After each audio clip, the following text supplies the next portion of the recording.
I have not gotten any response from the original landowners, but my research says that the owners of that property have already been compensated. Governor Lou Leon Guerrero on KUAM last week talking about military land in Manguilao at Eagles Field she wants to use to build a new billion-dollar healthcare complex.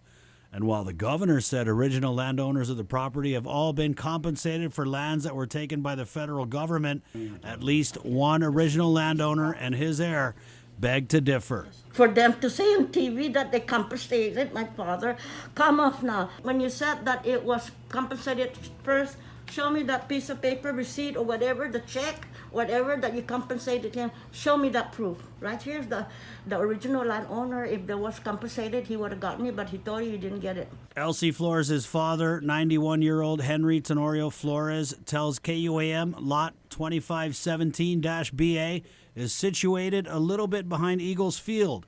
He tells us the land had been in his family for generations.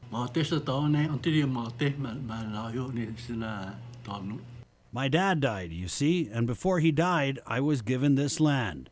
Mr. Flores is one of 18 possible original landowners and heirs of the land the governor plans to use for a new hospital via a license that she says will be given to her by the military by December. The Air Force was wrong to give it back to the government bomb, and the government was wrong to keep it.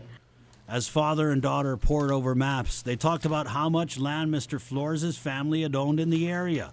But the promise of property dwindled over the years. Mr. Flores telling us he was swindled out of whatever land he had left after federal land takings. His daughter summing up the irony of the only land Mr. Flores now has. We have to live on land trust because we don't have land, because they don't want to give us maybe half of that. But we have to get land trust for him to build. If you know his income, I don't want to say because he doesn't authorize him yet to say it. You won't believe it. Mr. Flores and his daughter are both fighting cancer, and Elsie says although the governor's words stung as they watched them, they're open to reaching a solution, if it's fair to them. If the price is right. The price is right.